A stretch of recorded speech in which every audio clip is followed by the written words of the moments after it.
to Anything is Possible with Conrad. Today I will be interviewing a special guest, and she was on TV, and we got to communicate on Discord, and that's how I got to get her to come on. So let me first pin where to follow me at, and then I will make sure to send it to her in just 1 second. Oh my Hi. gosh, hello. Hi. Sorry. No, my dog was being really cute, so I had to take a photo. Oh, no worries. First of all, thank you so much for taking the time out of your day to come on to my live. I, Oh, I of feel course. I feel humbly honored. Oh, no, of course. I think this is a super fun opportunity for not you also, but also myself, because I don't get to do a lot of interaction stuff. And I think this is a great way for my community and your community to learn a lot of things. Oh, absolutely, for sure. Now, my first question to you is tell me about yourself for those that don't know like who you are. Yeah, so my name is Shauna Rae. I was born in June of 1999. I was born with brain cancer, which I was later diagnosed with at 6 months old. I went into immediate surgery. I went on and off chemotherapy, and then I went on and off growth hormones. And ultimately, at 16, my body had hit puberty. My body had rejected growth hormones, and I got stuck at the height of 3'10", which is not much taller than a doorknob in the United States. So I got diagnosed with pituitary dwarfism at the age of 16, and because of that, I've lived an interesting life, and ultimately, at 21-ish, I was approached about doing a TV show called I Am Shauna Rae, which, sorry. My dog is breathing, and he's getting hair everywhere. But ultimately, the show led to a lot of awareness and me finding other people like me, because before that, I didn't know anyone with pituitary dwarfism. I didn't know any real other cancer survivors besides family, and I didn't know any other people with dwarfism. So it's ultimately really become like this beautiful, amazing opportunity that all happened because I was born with cancer and I got stuck at a certain height. Thank you for sharing. I know it takes a lot of guts to do that, but I'm proud of you for that. Like, have you ever like had like felt like there was like any difficulties with all that? Just to follow up on that, or is it at this point you're totally like used to it? I'm a very non-judgmental person. No, so my entire life, I've always had some kind of weird spotlight on me. Like, even if I went to the zoo with my families at 8 years old, people were like, "Who are you? How are you okay?" Like, they came up to me like I was some kind of phenomenon.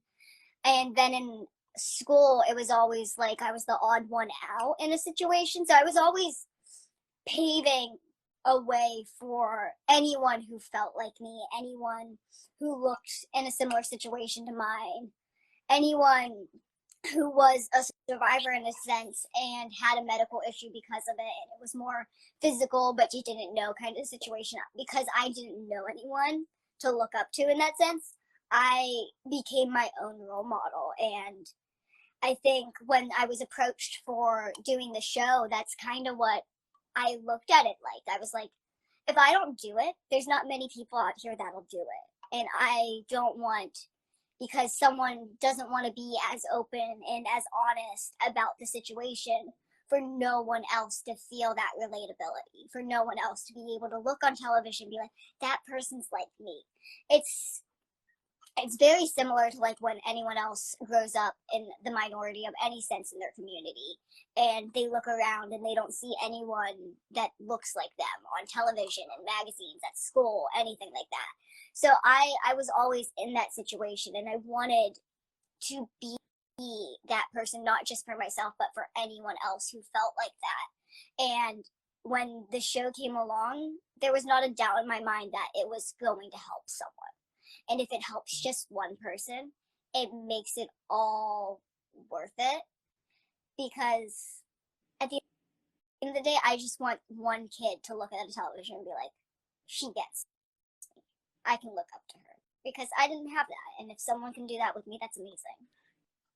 Exactly, for sure. And I have to ask, like, what was like one of the most special moments while being on TV? Because I think that's pretty cool as well. I think one of the most special moments while being on television is, it wasn't season 1 because no one knew of the show, but season 2, we had wrapped a scene for the day. We're leaving the location. We had done everything. The crew was basically gone, and someone had stopped me and was like, "I think what you're doing is absolutely amazing." Like, I've watched your show, and I don't have a disability.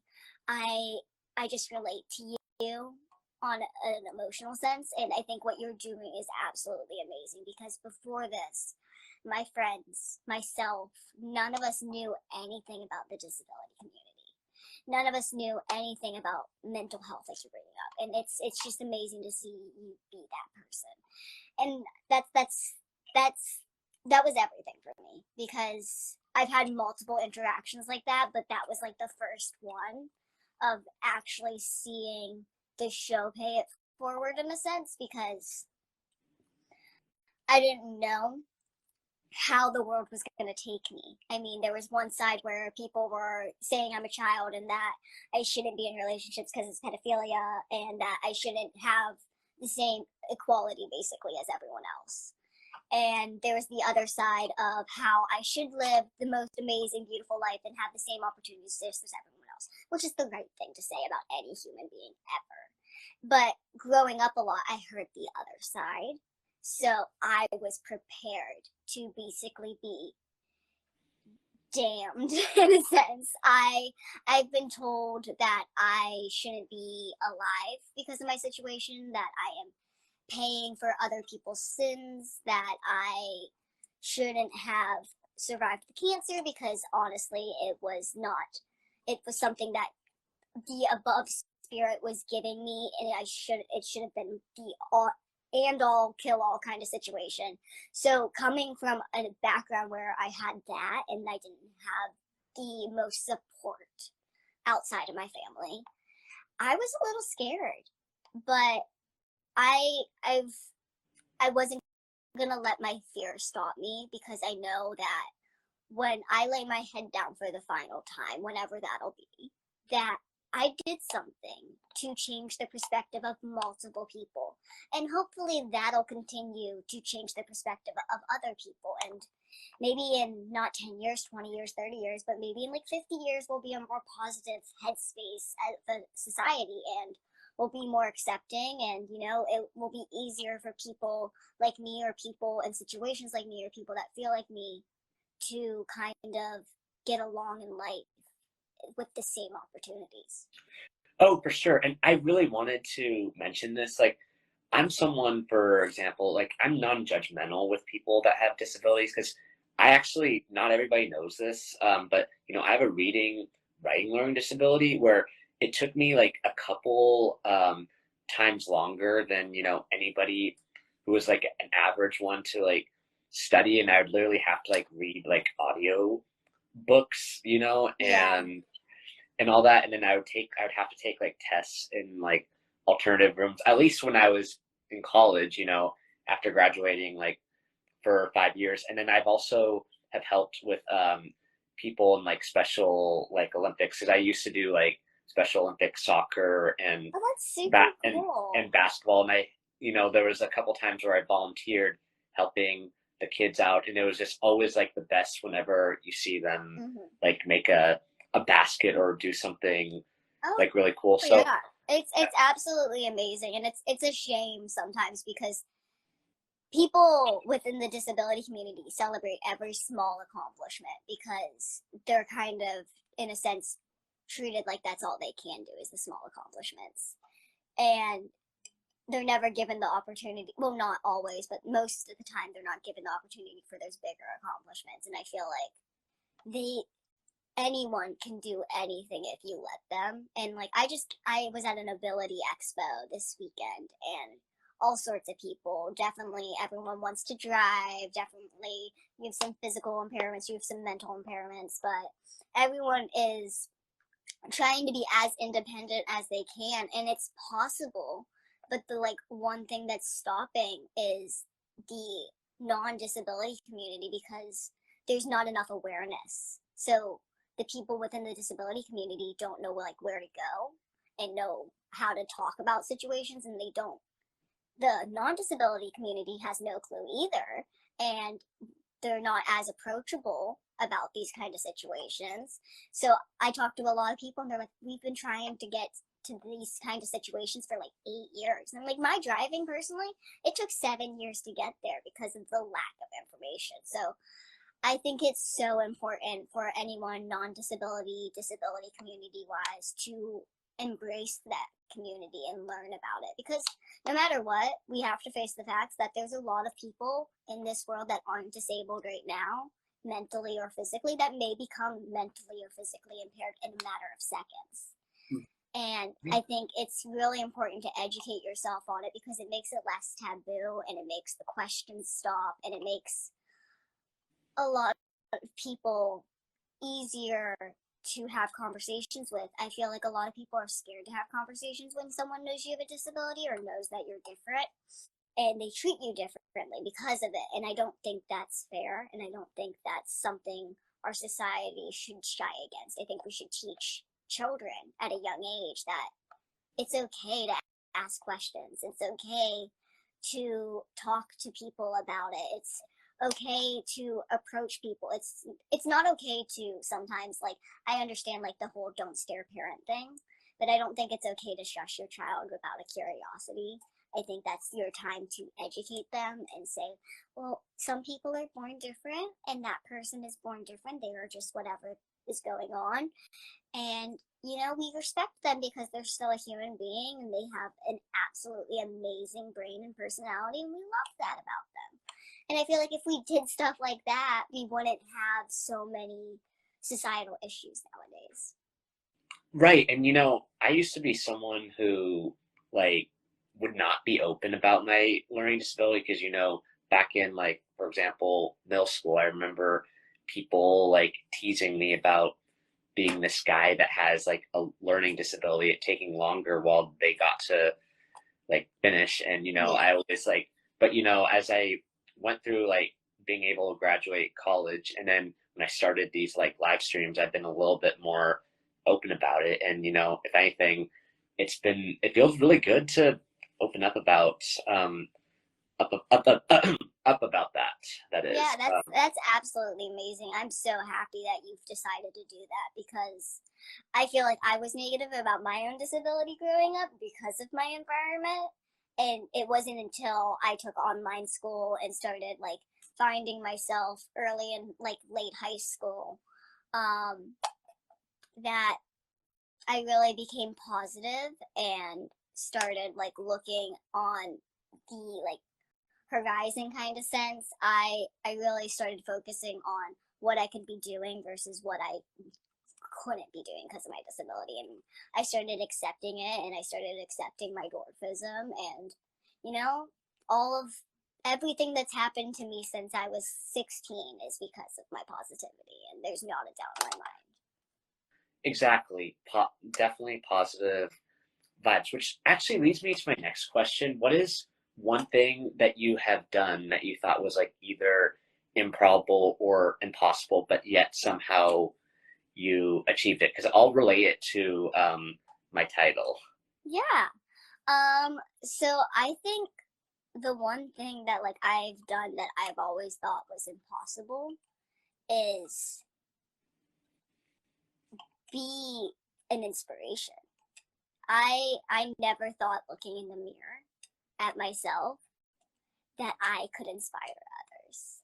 And I found through a lot of person to person interaction, social media interaction, even stuff like this, that people find me just intellectually amazing and a well-spoken human being, and I fought for that credit for so long in my childhood, and it never happened. I was always seen as immature or younger than I am, and like I didn't have an education.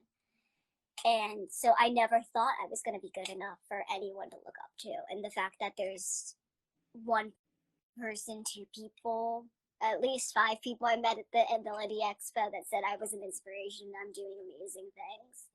It's a game changer to me, and it's going to keep me pushing and keep me thriving and blossoming. And, you know, it's just, I never thought I could be that for someone. And I never thought that it would help me love myself even more than I did. Because I loved myself a ton before I started filming and putting myself out there. But my community, my fan base, my support system has shown me how to love myself even further. And I'm so thankful for that. Thank you for sharing. And, you know, Yeah. and this goes to show, you know, the reason I named my Instagram live series Anything is Possible with Conrad is because, you know, I know how celebrity exemplifies that throughout their hard work and throughout their hard journey. And then, you know, for me relating to it, becoming like a celebrity interviewer, you know, I've always wanted to interview a celebrity, at least one celebrity, since I was 5, and I finally got that opportunity last year. And it's been a year, believe it or not, me doing it. And then I graduated college after 5 years, and I know I mentioned I had a reading learning disability, but because, you know, I had the reading writing learning disability, I almost did not make it through college, like because my first quarter, I didn't have as good of like grades because, you know, I was starting out college and didn't do as well. But then after that, I picked my pace up and then ended up like graduating college, even with a reading writing learning disability, even like having to study longer than most like. But that's amazing people. because there's a lot of people in your situation that would have been like, okay, I'm not getting it, I'm gonna quit.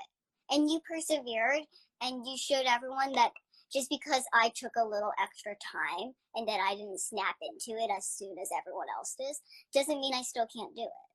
I think that's what a lot of people forget is that everyone has their own pace, and in the real world, like the adult world, everyone wants you to go at their pace, and that's just not how we work. And I think if people were more empathetic in that sense, and it was less about the brand or the companies or, you know, that kind of situation, I feel like that we would push out better products. We would be happier in our jobs. We would have less of so much hate. And I'm just so glad that you persevered, because that shows so many people, that shows me that anyone can do it. And, you know, it's absolutely amazing, because there's a lot of people I know that are affected by learning disabilities and are scared to do things because they learn things slower. And you are proving it to everyone that you can achieve what you want and still achieve your childhood dreams, because I think it's super cool that you started interviewing literally only a year ago and you've accomplished what you already set out to do. For sure, yeah. And then I was going to mention also some other things too. Is, you know, I won a dodgeball tournament in college, and you know, I've met a couple like people I've looked up to because I'm also a huge sports fan. So I got to meet like Lindsey Vonn on Instagram Live. She only guested 2 people, and I was one of the 2 people, and I was like the 4th. I mean, that was the 4th like Instagram Live I'd ever been guested, and she only guested 2 people, and I was like the very first. And she was like the one live I looked up to, you know, since elementary school to this day. And then also meeting like one of my favorite soccer players. And then I ended up making varsity for track all 4 years in high school. And then I made state for cross country. So you're talented. Thank you. And then this one was crazy. I won a 3-sentence essay on why I voted. And then I ended up meeting Chanel West Coast on Zoom, and I had never won like a writing contest. Wow. So, and that's then also, amazing. I'm so proud of you for that. Thank you. And then also getting on stage at a Lotto concert too. So it's just with all that experience, that's kind of the reason I named my live stream Anything is Possible with Conrad. Although the day I came up with it, So I didn't tell you this, but I'm a huge like women's like basketball support or women's sports in general. But I went to a WNBA game and I ended up being on the big screen 8 or 9 times, and that's where I decided to come up with my title name because at first it was just me interviewing celebrities, but a couple people have told me you should name your something you should name your live stream, and I was like, okay, I'll name it anything as possible with Conrad because I didn't know how it's possible I got like 8 or 9 times on the big screen or so. That's amazing. I love how sometimes titles work their way into our lives, and it makes it like personal when you look back in like 20 years. You're like, yeah, that's a good memory. For sure. Now, my next question to you is, what is like one interesting fact about yourself that you haven't like really shared before, usually on like live or so? So, I feel like one interesting fact about me that I haven't shared before is that like I'm a huge, weirdly kind of strange gamer person. And I don't mean like newer games. Like I mean like older games. Like I still have my Game Boy from 2003. I still have my Nintendo. I still have my original Xbox. And like when I'm sad or something, that's where I go. Is my old games from like my childhood. And like I'll play Disney Princess games on my Game Boy all day if it makes me happy. And I feel like it's like the one piece of my childhood that has never left because I had a fire when I was 10 years old at my house and I lost a lot of stuff, and it actually my Game Boy survived the fire and everything, so I just kind of held on to it, and it's like my one happy place, but I don't really tell anyone because people think it's weird. Wow, that's awesome. So if I may ask, what games do you play? So my like top 4 games were Kirby. I think it's Dream World. So I think it's like the new one that came out on the Nintendo. I have the original. Frogger, um, Powderpuff Girls, or no, Powerpuff Girls, yeah. And then I have okay, it's weird, but I have a twist between Monopoly or there's this game based on the movie Monster House that came out when I was really young. That game, I've beaten it like 5 times, but I still play it. Oh, and Monkey Balls, that old game where you roll in a ball as a monkey and you get like bananas or something. Love that game. Those are like my Minesweeper solitaire kind of level games for myself. That's awesome. Have you ever played like Pokemon before? So that's a fun fact. I've never actually gone into Pokemon. I think they're so cute. I think they're adorable. I watched the show like when I was a kid, but my sister had the cards and she had like a whole book.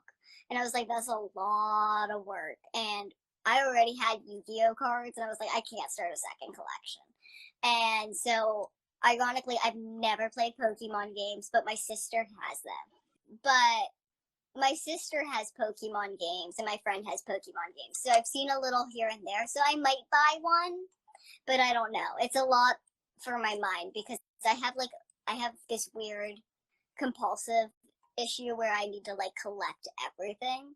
And Pokemon's a huge collecting game, and I don't know if I have the time to invest in that. Oh, for sure. Yeah, I understand that. Yeah, I used to. So one fun fact about me that I don't usually share is, I do love Pokemon. I used to play Pokemon Go quite a bit. I did complete the Pokedex 7 times when I did Pokemon Go. Plus, I did play the Game Boy and DS games, and I played sometimes on the video games. Even though I don't have one, I just go to like friends' houses to do that. So. See, that's how I usually play now, is by my friends. I'm like, I'll watch you play and maybe I'll play a little bit. Nice. And then, so speaking of games, have you ever played like Call of Duty or Halo before? So I've never played Halo. I'm not against Halo, but I'm low-key against getting into Halo.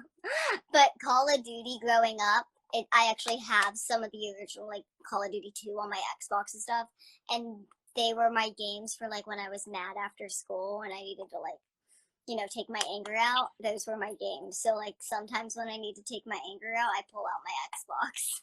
Oh, gotcha. Yeah. Nice. Yeah, I mean, I just like playing at friends' houses, just in Yeah, I feel general. like a lot of the video games nowadays are built better for when you're not alone than when you are. For sure. Now, so other than, video games and being on TV, what other hobbies do you like? So I bake, I sew.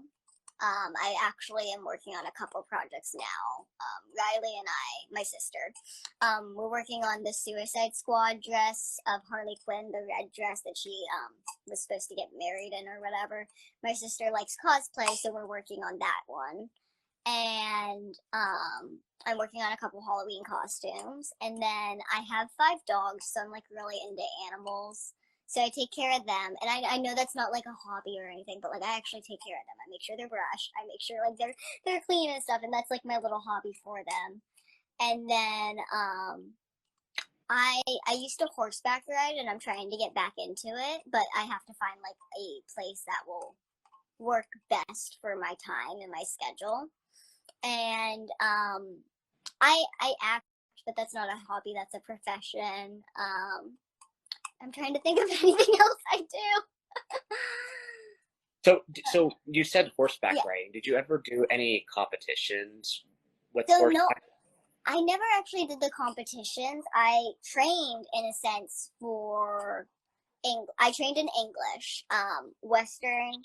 The saddle just wasn't the right fit for me. They're like an English saddle we can get in the proper size for you. A Western saddle is going to be harder, but I can ride Western. I can't do anything Western trick wise, but English I was starting to learn posting and jumps, so I can do the jumps here and there.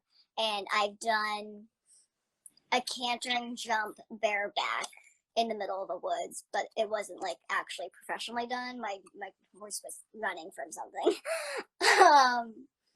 But yeah, so I feel like I can do the tricks here and there, but I've never done them professionally, and I've never done them competition wise, like even between coworkers or something. Like I love horses, and I picked up riding for the sake of it, and then I was really good at English riding and really good at like riding bareback, and then cantering. It was kind of like my natural gift in a sense, but I never stuck with it. Oh, awesome. Yeah, thank you for sharing that. I think that's like really cool. I mean, I've only personally have ridden a pony when I was in Canada a long, long time ago when I was little, but I also had a cousin who did horseback riding competitions and all that. She lives in Montana, but I always think it's like really cool that people love horseback riding, and maybe one of these days I'll try it. I definitely think you should. I mean, most people that where I used to work, because I worked at a ranch, we would put like the newer beginner people on the ponies, or on a very well trusted older horse that you're in a Western saddle, so there's plenty of room, there's plenty of comfortability, and honestly, if you're put on a horse and they say this is a horse that'll take care of you, trust that. You're not going to have to give it much force. You're not going to have to make them walk, especially if you're doing like something as simple as like walking around a trail. That horse has done it 1,000 times. You're not going to get hurt. Cool. Yeah, thank you for sharing that. And I know, so since you said that you like riding horses, have you ever like tried like ATVing? Because I know most horses are like in the countryside, and I was wondering if you also have ATV and all. No, so this is something I want to do, but like I haven't been able to do. So ATVing and all that stuff I have to kind of do with a companion person.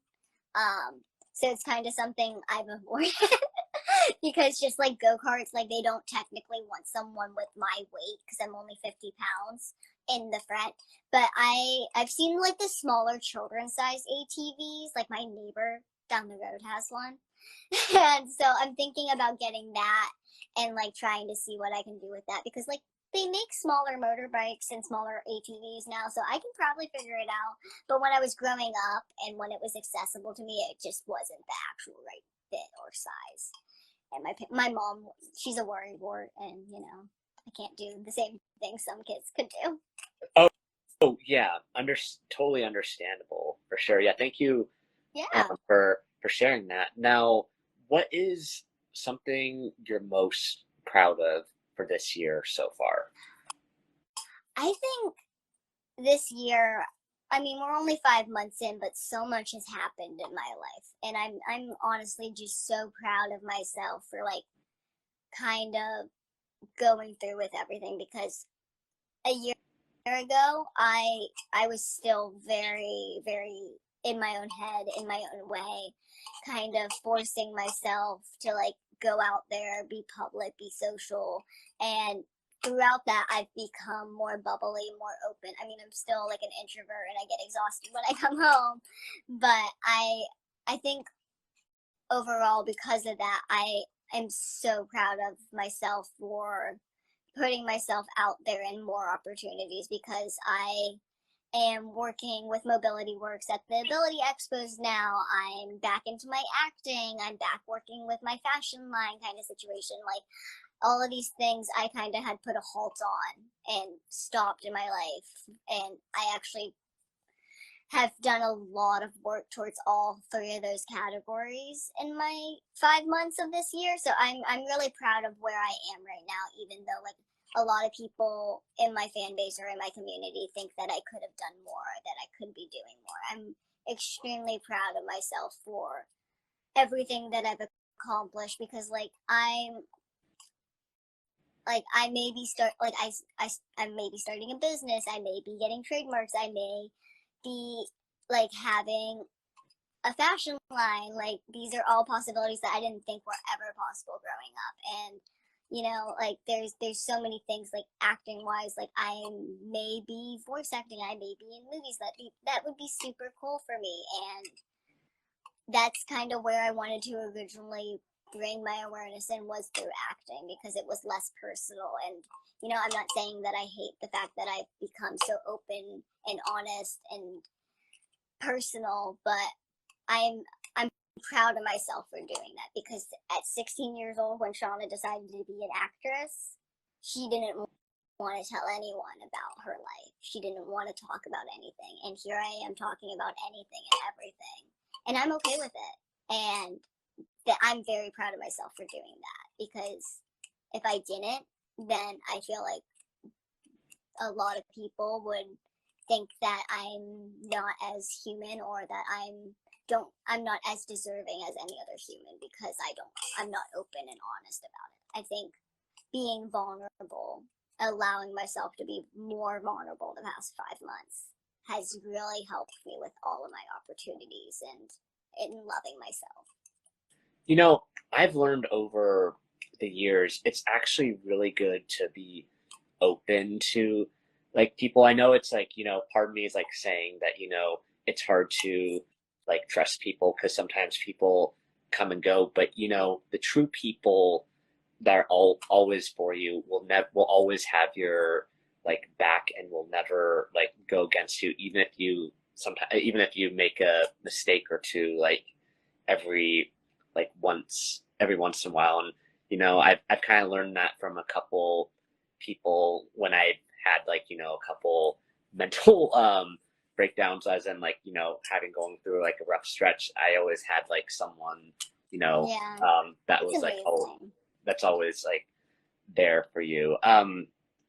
Yeah, thanks for sharing that. no, Now, of course. what my next question is, what is one thing you're hoping to change this year that you didn't get to do last year? So this year, I'm hoping to change, in a sense, the awareness or the education in the non-disability community about the disability community. I'm looking to broadening the horizons of a lot of people, because I think it's extremely important to educate yourself on the disability community, whether you're disabled or not, because I think I ultimately, within the year, want disabilities to be less taboo and, you know, something that people not in the community aren't scared to talk about or scared to ask questions. I think in order to get where I want when I lay my head down for the final time, that if that could happen within the year, then a lot more could be possible with by that time. And if I could do that by the end of the year, even if it's with like 5 people and change the perspective, then it's making the year worth it. Oh yeah, for sure. I mean, one person can literally make a huge difference, and it's good to it's sometimes really good to be like vocal about 100%. Like, you never know if you being nice to someone will like lead to something amazing in the future. I mean, think about all the people who have done amazing things, created amazing things, done amazing things for our society. What would have happened if someone was just not nice to them one day and they didn't have the confidence to do that? What would have happened if Rosa Parks didn't have the confidence to stay seated on the bus? Like, there's so many game changers that could have happened just based on the reactions that people receive. And I think that if we're nice and less discrimination, less hate, less, stereotyping, I think that we'll see that we're a lot similar and that there aren't really actually real stereotypes, I think. And I think that we'll realize that there's not actually a lot to hate on each other about. And that, yes, maybe it's more internal than it is external that we're upset about.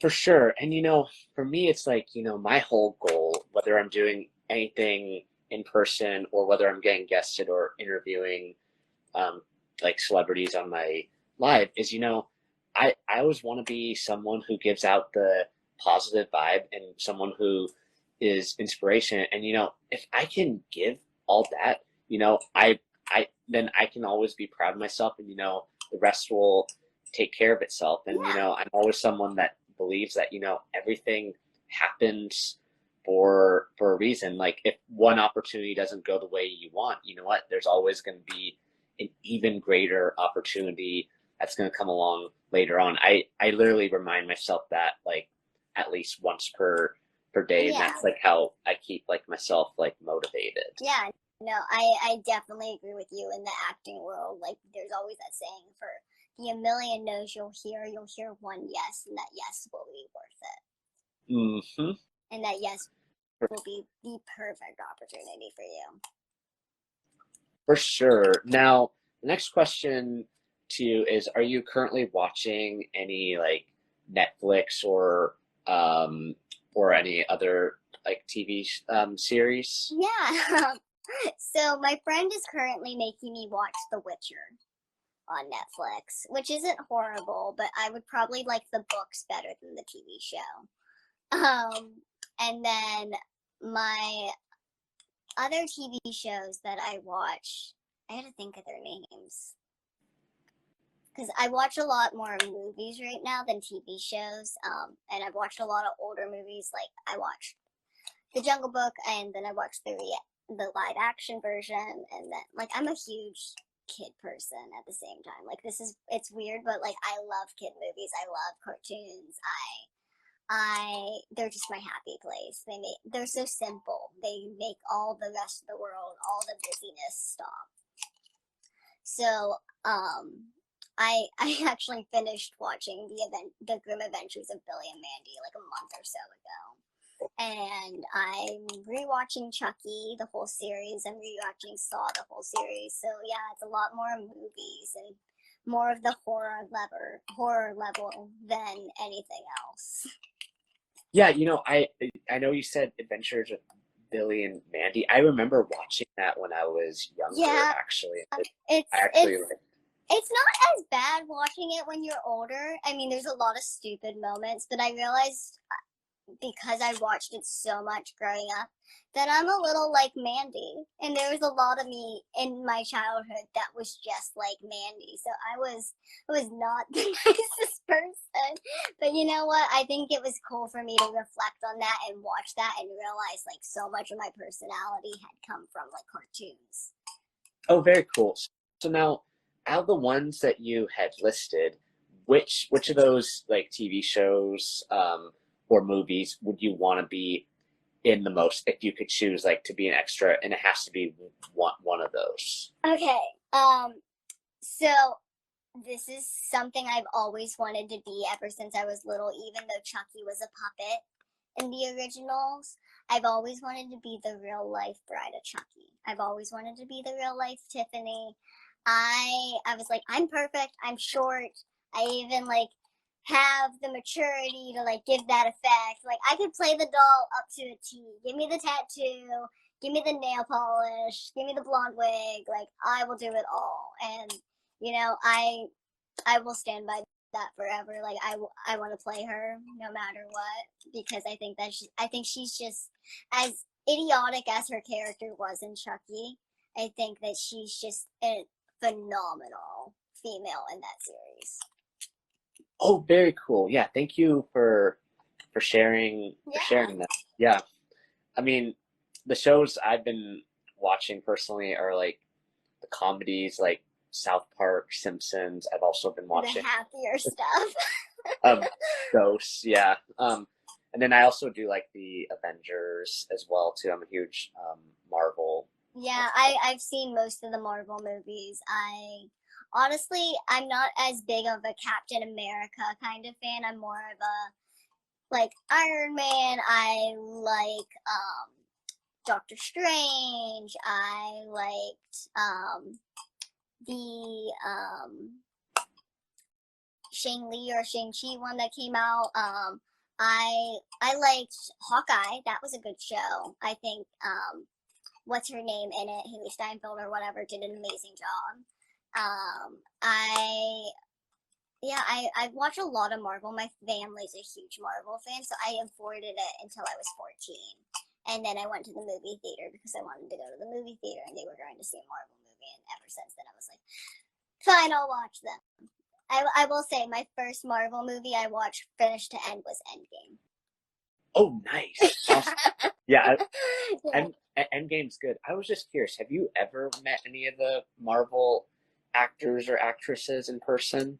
No, I will let everyone know when I do because that will be so cool. I would love to, and I think there's definitely plenty of opportunity, especially with me living in New York. But I've never been on a project with them. I was on a project with Julianne Moore and Clive Owens, and then I was on a project with Jeffrey Owens from The Cosby Show. So those are the people. That's incredible. So yeah, congratulations. Yeah, Julianne Moore for my family was a huge one, and then Jeffrey Owens for my family was a huge one, and then Clive Owens, I think he's a British actor, and my stepdad watches a lot of BBC kind of stuff. So once he realized who he was, he's like, these are all like really good names, like really nice people, really big people, and you're in these, and I'm not. This isn't fair. I was like, be a small child in acting world, and you'll get more roles. Oh yeah, for sure. So can you tell me what your experience was like with that? Because that is, I think that's like really incredible, and not everybody could say that they had that experience. Yeah. So I met Julianne Moore and Clive Owens on BC Story that I filmed. I was supposed to film it pre-COVID, but then we shut down, so I filmed it right after quarantine ended. And Julianne Moore was actually really sweet. We didn't have any actual conversation, and I didn't actually see Clive Owens at all. Besides in scene, I was in scene with both of them, which was really cool to watch them act. But Julianne Moore, she seemed really sweet. She waved to me. She said goodbye to me. I told her it was a pleasure working with her. She said, "Oh, you too." And I think the process was super cool because, like, the makeup of the effects, all of that, it was just a process. And, like, you didn't even think, like, you didn't even think that she was wearing a wig and she was, kind of situations. And then watching her act was amazing because she had to do the scene like 5 or so times, at least with me in there, and who knows how many times without me there. And like it's a crying, emotional end scene, and you know, you can see the snot and the tears kind of dripping each time, and she's just resetting each time, resetting. They're giving her tissues and she's resetting. And that, I think, was the coolest experience. I mean, I felt a little bad for Clive Owens because he was in water the whole time, and the waters looked a little cold, but that was a really cool experience. And then with Jeffrey Owens, that was a more recent project, and he's amazing. He's very talented, but like everyone on that set, the crew, the cast, everyone, I was only there for like 1-2 days, and everyone was super sweet, super nice. So I loved that experience because everyone just made you feel like you were at home and like you belonged there, even if you were there for one day. Awesome. I'm so happy that you got that experience of a lifetime and all. Now, my next question to you is: Are you dating anyone, or are you single right now, or married? So I'm not married. None of my family besides my parents are married. My sister's getting married in July. I currently am, I guess you could say, seeing peoples in a sense. I'm keeping my options open. Anyone who's followed my show knows that I was talking to a couple people and nothing is kind of final. I'm really working on myself, and you know, whoever sticks around and grows with me, you know, might be the one, might be the person for me in that stage of life. But I need to see if the people that I'm, you know, interested in are going to be accepting of how dynamic my life can be.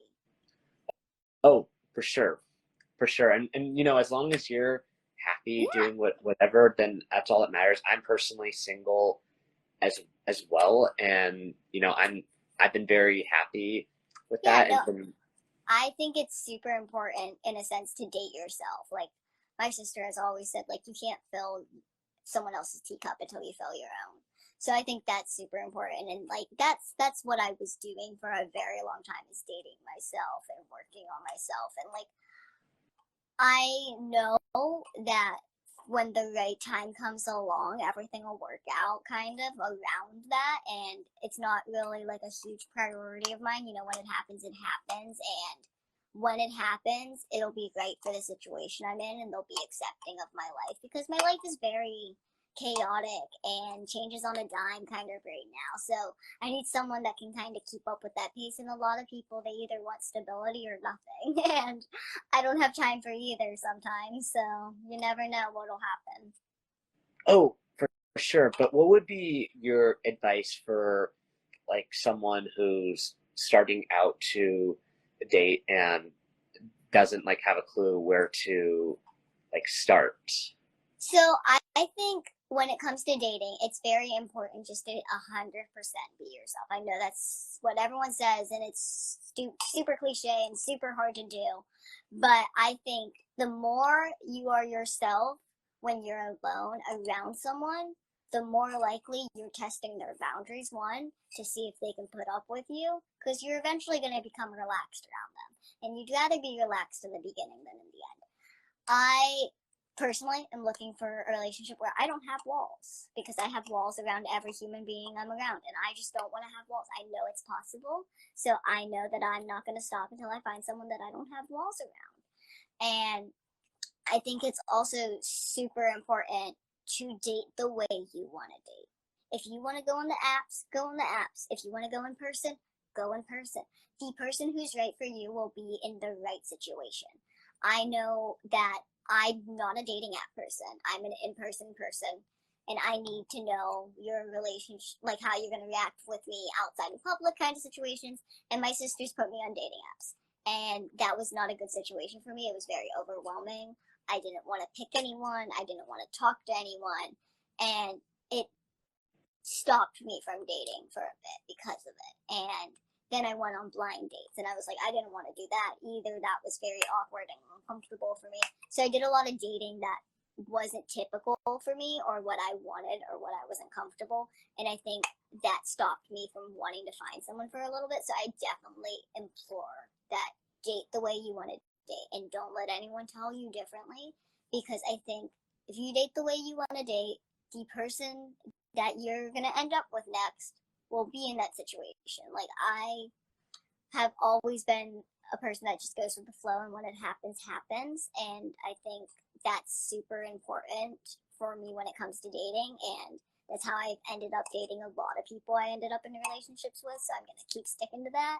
And, if someone's like, I get all my dates on the app and that's what I'm used to, that's what I like to do, that's what you do. You do what makes you happy at the end of the day. And everything else should fall into place.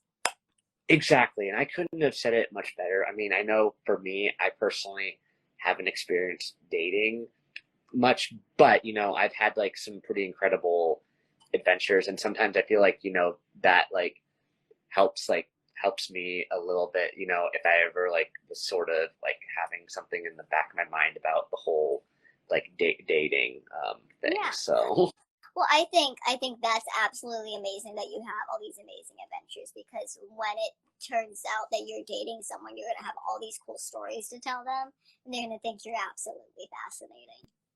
yeah, thank you. Now, my next question to you is, where do you see yourself in the next 15 years from now? In the next 15 or so years, I'm hoping to have the fashion line kind of up and running, if that's where I go in my life. I'm also hoping to have some kind of disability line in some sense, whether it's for packs, like insulin packs, or philosophy bag packs, or stapled seating kind of situations, like what I use for my driving. I want that to be accessible, and I want there to be a place for people in the disability community or the non-disability community to go on the internet, whatever that looks like in 15 years, and find all the resources that they could need, because I think that's something that we need in this world for any kind of community. And I think I also see myself maybe in a relationship, maybe married. I can't say for sure yet, because I haven't envisioned that. But I definitely see myself doing more acting and doing more awareness bringing and charities and fundraisers, because I've done a little bit of that work here and there, even charity bartending, and it's some of the stuff I enjoy most. Oh, awesome. Very cool. And yeah, thank you for sharing Yeah, of that. course. Yeah, I'm not sure for me what I'll be in 15 years. I just know I'll be over 40 because I'm 27 right now. Be So, amazing. That's what you'll be. oh, thank you. Yeah. Thank you. Yeah. I know whatever I do, I'm always going to give off the positive vibe and just trying to be inspiring. Yeah, no, I think if you keep going on that and you keep riding the positivity train, that you'll get where you want to get. You just got to set your goals, and maybe even write them down so you remember your goals. And next thing you know, it'll be 5 years down the line, you'll be achieved, achieved, achieved. Yeah, for sure. Now, my other question I was going to ask you is, what would be your advice for someone who wants to do their dream career? I think my advice for someone who wants to do their dream career is you kind of just got to go for it. I have a couple dream careers that I'm working towards, and I've hit a couple bumps in the road here and there, but I'm not going to let that stop me. If my fashion line comes to a bust, maybe I'll start a personal alterations line. And I know that I definitely want some kind of veterinarian career in some sense, and it's kind of not happened for me, and the fashion line kind of took root for me, but maybe I'll be there one day. So I think you just can't give up, and you have to just go for it. You have to, if you think you'll do better in a different area, and you have a really good feeling, I've always had a feeling about California. Now, does that mean that's good for my acting or whatever? Maybe. But I've always had a feeling about California. So if I get a feeling about it for my career and that's what I want to do, then I'm going to California. Nothing's going to stop me. I think for anyone who wants to chase any dream, you have to go for it, and you have to find however to make it work, even if it's leaving everything you know for a question mark. I think you have to trust your gut. You have to know that you are sensible enough and that you'll figure it out if it doesn't follow through. And, you know, you can always go back home, but why do that? It's more fun to try to figure it out. And that's something like once I leave home, I'm not coming back to home. I mean, I'm coming back to visit, but I'm not coming back here. And if I am struggling and my career doesn't work out and I end up thinking I'm going to have to go back home, I'm going to do whatever it takes to make sure that I don't have to, because I know it's possible and I know that I can keep pushing and I can get what I want in every single thing I want if I try hard enough. Oh, for sure. Yeah, persistence is key. Now, my last question to you is, what is one quote that you have in your head that keeps you up every day? So one quote that I say a lot, and it's not like a super positive quote, is it is what it is. I said it so much during my tattoo process that he's like, you should just get that tattooed on yourself. But I also think it's important to remember that if you don't lead, no one's going to do it, and no one's going to back you up if you don't stand up for yourself. I think if you are struggling in life and you don't have support and you feel like there is no one that's in your corner, the minute you start standing up for yourself is the minute people start standing up for you too.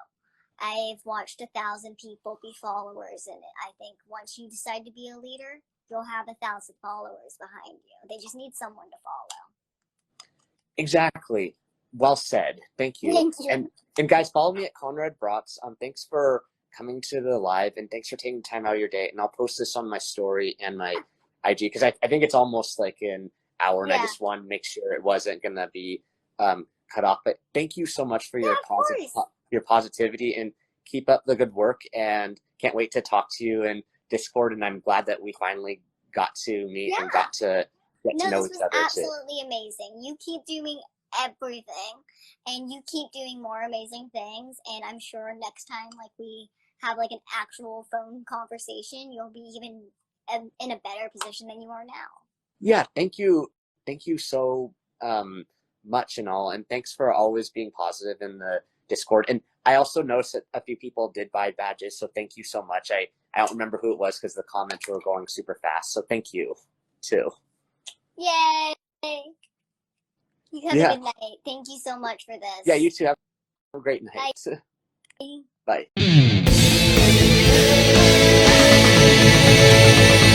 It's Shauna Rae.